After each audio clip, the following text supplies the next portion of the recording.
Hello, everybody, and welcome to our post-daily news update for Monday, November the 29th. I am John Pollock, and I'm joined by Wai Ting. Hello, Wai. Another week. Another week, yeah. Happy Monday, John. It is. We are almost here at the end of November. We have made it through a whole month of chatting daily. Yeah, nearly there. Yeah. And from the looks of things, I think we'll probably continue. So who knows how long the rest of this experiment goes. Yes, we will be continuing, so you can look forward to that. We're right around the corner for a brand new month beginning on, when's December 1st? Wednesday, new month. Great time to join. A perfect holiday gift for yourself. The Post Wrestling Cafe, complete with Starrcade 1997 review coming out Tuesday night, just in time for the first of the month. How strategic. Oh, perfect. Yeah, we perfectly planned this, of course. Yeah, so that's coming out tomorrow, I believe. And then we've also got, of course, the return of MCU later. That's coming out every single Thursday from this point on until the end of time. And then it looks like War Games this weekend coming from our friends from Up Next. That's right. Brandon Davey will be live this Sunday night, so we'll have a 1-2 punch coming at you Sunday night with the War Games post show and WrestleNomics Radio with Brandon Thurston and Chris Gullo. A must listen every week, every single show. Very quickly, it is Cyber Monday, John. So that means our Black Friday sale is still going on at store.postwrestling.com for a few hours left. If you're listening to this before midnight tonight, 20% off all items at the store, including toques, hats, t-shirts from any of your favorite post wrestling podcasts at store.postwrestling.com using checkout code EGGS. Yes. Order today, 20% off. The sale is up, and you will get a message from the man himself, Wai Ting, if you order in these final few hours. Is that not true? I mean, I don't know if you're trying to put me on the spot or not, but I thought you automatically sent them a message. So no, I was not trying to put you on the spot. no, I hand send messages like I when mean, I how have much? time. There you go. That's what I mean. So look at that. You're gonna get a personalized message from Wai Ting. I'll try my best. Yeah. Okay. Let's get into some things that went down over the weekend. There were, I would say, two significant shows from Stardom and Pro Wrestling Noah. And on the Noah front, several news items coming out of Sunday's show at Yoyogi National Stadium. And this was headlined by a terrific match that I'll talk about in a few minutes. But the major bit of news is that KENTA will be returning to Noah for the January 1st show at Nippon Budokan. Huge show that they are building up towards, and they aired this promo early in the show announcing the return of KENTA into a Noah ring, and that's going to be a big deal for the January 1st show, Wai, and I think it's only natural that you assume KENTA will play a big part in the New Japan Noah card a week later. Absolutely. I mean, he is a member of the of either roster, perhaps with the most connective tissue between the rosters, maybe other than Keiji Muto. But as far as current state Noah, so many perfect storylines that I think you could tease between the two. So he looks to be a central figure of this coming month. Yeah, I'm sure there's the automatic involvement with Marufuji in some form or fashion that I could certainly see. But that was met with great fanfare on Sunday's show. And then the main event itself was the unification match between GHC heavyweight champion Katsuhiko Nakajima and national champion Kenoh. And this was a rematch from the N1 Victory Finals, which was a terrific match. For the rematch, they ended up going the full 60 minutes. Wai, this is one of the most impressive 1-hour matches I have seen. I was so glued to this match for these 60 minutes were nothing. It was a pace that you are rarely going to see two athletes be able to hold. First of all, these two might have the best kicks in the industry, and they spread out these sequences.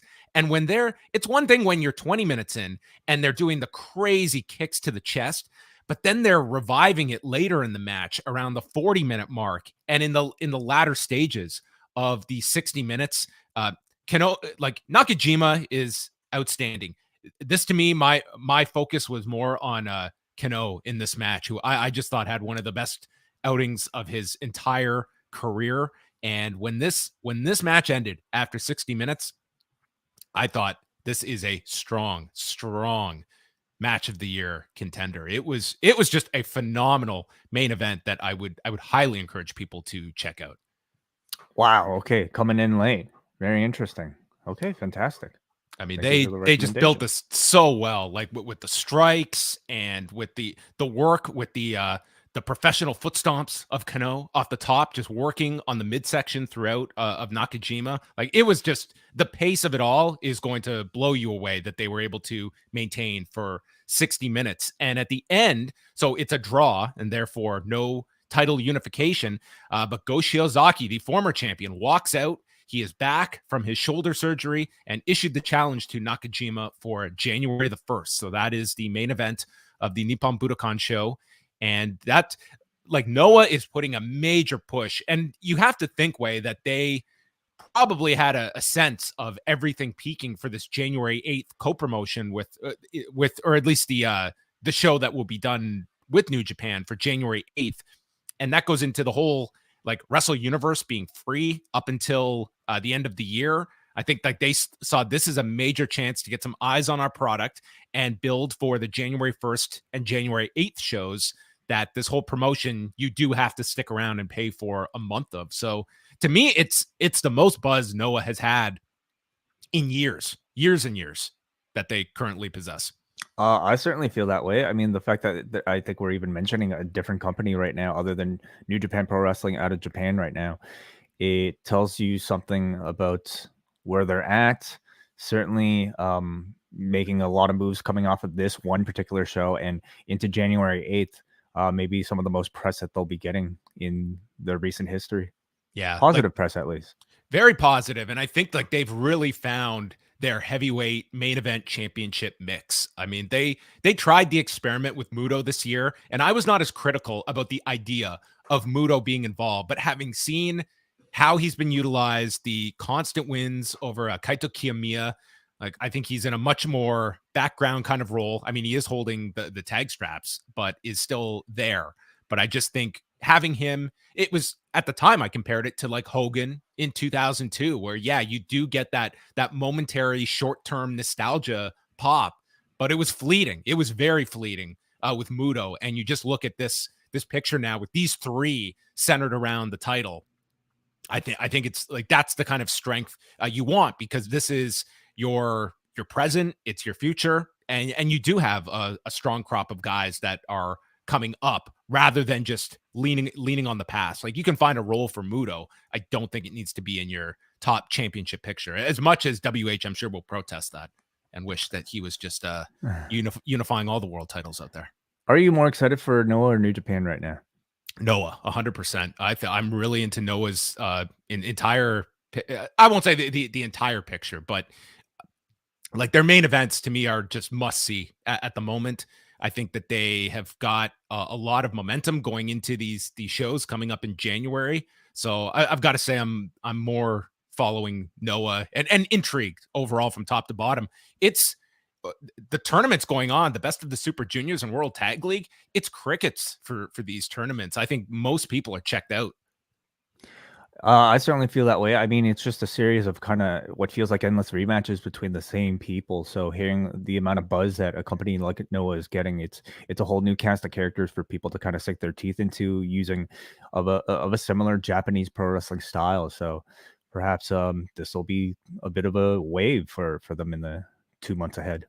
How do you think it's going to be met? Because I don't know if people have necessarily processed it, unless you're like really paying close attention, that this January 8th show, it's not going to be available on either Wrestle Universe or New Japan World for 7 days. It will be a pay-per-view that night, which is it's one thing if you are an AEW consumer, you're trained to pay for the big show. I could see that creeping up on some people that are only casually aware of this show, and the day of going, like, hey, I'm a New Japan World subscriber. Oh, this doesn't come with that. I didn't know that until right now, John. So that's very telling. It's the Stardom model where their big shows now are available on pay-per-view and they don't show up on Stardom World until a several day delay. So I think this is not even a case of like having Japanese commentary on either of the services. No, like, I don't know what the commentary situation is going to be, but that night to watch it live, you will have to pay for it separate from your streaming subscription. And Wow. then Okay. 7 days later, it will be on both services. I think that'll definitely come as a surprise to a lot of people because you're branding something as Wrestle Kingdom, and I think people who are subscribed to New Japan World are very much used to just getting either one night or 2 nights. In this case, I think you're expected that you would have this as a part of your subscription. So maybe a lot of people, if they're not going to be aware now, will be in for a bit of a surprise. On the English commentary front, I do hope they do, instead of just, and maybe they will just have the two teams of Stuart Fulton and Mark Pickering on the Noah side for Wrestle Universe, Kevin Kelly, Chris Charlton, and whomever on New Japan World. I would like to see some interaction of those teams. I think it'd be really cool to, you have Stuart Fulton and Chris Charlton call a match, or Kevin Kelly and Mark Pickering, and just mix it up. Have the four. I would be fine with a 4-man team if everyone's got a defined role so they're not stepping over each other. But that's kind of the interesting part when you have a true interpromotional show where you do have that like just the commentary is kind of interesting of hearing how these two people would interact, for instance. Absolutely. Yeah.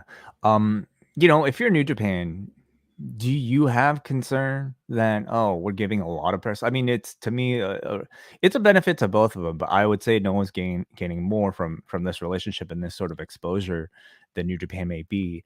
Do you think they have any concern, or is it at the point where now where they can't be worried about something like this because they need to create compelling matches for the big events? That's it. I think New Japan is in a situation where a year ago, 2 years ago for sure, they don't need to be doing this and they wouldn't be compelled to. I mean, New Japan has been very insulated outside of their American and Mexican partnerships. Within Japan, it's been pretty much like they operate on their own. I think they're in a situation they know that their product needs a bit of a shot in the arm. They're trying to do all of these big shows, and this is an idea. I think it does elevate Noah, but at the same time, I think there's benefit to New Japan that needs some compelling ideas. I don't know what you would be doing on that January 8th show if you didn't have this, like just extending Wrestle Kingdom a third night. You have to have compelling ideas. So I think that's New Japan's in a situation where their needs and wants have kind of shifted over the past year. Stardom as well. They held their card in Tokyo over the weekend. Utami Hayashida retaining her World of Stardom Championship in the main event against Maika. And they are gearing up for December 29th, which is their big year-end show at Sumo Hall, which will be the rematch between Utami and Shuri, who met at the end of the night, solidifying that match for December 29th. And there's a phenomenal report we have up on the site from the great Karen Peterson running through the Super Wars show from Tokyo over the weekend. But they have announced for their next show, December 18th, it's their Osaka Super Wars show. And the way this is going to be set up, the main event is going to be Queen's Quest members, Utami Hayashida, Momo Watanabe, Azumi, and Saya Kamatani taking on Oedo Tai's Starlight Kid, Konami, Saki Kashima, and Ruka in a captain's fall match where the captains are Momo and Starlight Kid. So one of the captains has to be beaten for the team to lose. The added stipulation is that the losing captain has to join the winning team's group. And if that Starlight Kid, who was pretty much did the Stockholm Syndrome angle this year, going to Oedo Tai, if she has to lose and leave the group, she also has to unmask. That is a mouthful of stipulations, but it's not as confusing as it might have sounded. Oh, essentially, either captain losing has to join the other team with Starlight Kid's mask on the line. Gotcha. Okay, I don't think it's so complicated, and those sound like very big stakes. Absolutely, in more ways than one. Yes, they're also going to be doing a pair of like trios matches where it'll be the two winners meet in a ladder match. So you'll have a contingent of stars taking on Cosmic Angels. With Mayu Iwatani, Hazuki, and Koguma against Tom Nakano, Unagi Sayaka, and Mina Shirakawa. And then Maika, Hameka, and Natsupoi against Takumi Aroa, Rin Katakura, and Maria. The two winners will meet in a ladder match for 10 million yen. Which is how much? It sounds like a lot. 10 million yen. 10 million yen. I'm just learning South Korean currency right now watching Squid Game. So me and my wife have our calculators out. We're doing like the conversion. We're like this show is for us Westerners. We really need like a conversion calculator in the top left-hand screen for Squid Game to know what money is at stake here. It's Really? tons. It's tons. They're well into the 8 figures. 10 million yen. I mean, it sounds like a lot. I'm envisioning more than I guess a typical payday for most people. So sure, okay, that's quite the bonus.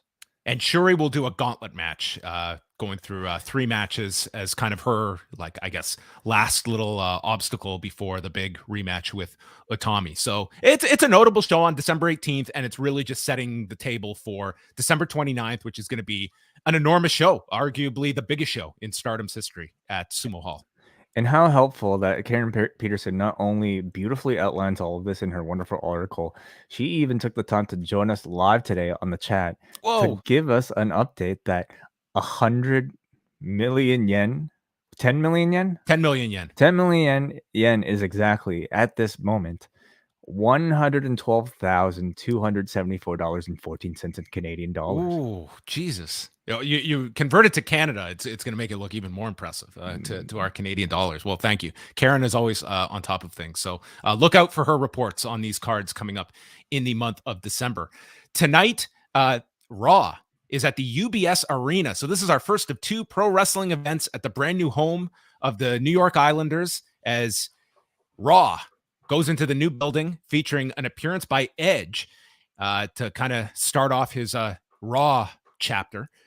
What do you think? Who would you like to see Edge paired with, Wai? Or maybe what is the realistic pairing? Yeah, I think we had suggested some names on the Monday, but like by Wednesday, I think Raw is completely out of my head. So I'm trying to think back now who the heels are, even on the Raw side of things. I think Bobby Lashley would probably be your front runner, and you have the connection to the Mysterios with Edge that I think storyline wise makes the most sense. Like Rey and Dominic can't beat this guy on their own, so we're gonna call in Edge for backup. Certainly, yeah. I would love to see a potential Kevin Owens Edge feud down the line. I don't know if they would consider something like that for a pay-per-view, but certainly 2 Canadian guys, and I'm sure Kevin Owens would be a huge fan. I mean, I'm sure they're big fans of one another. I think they would do some tremendous work both in ring and on the microphone.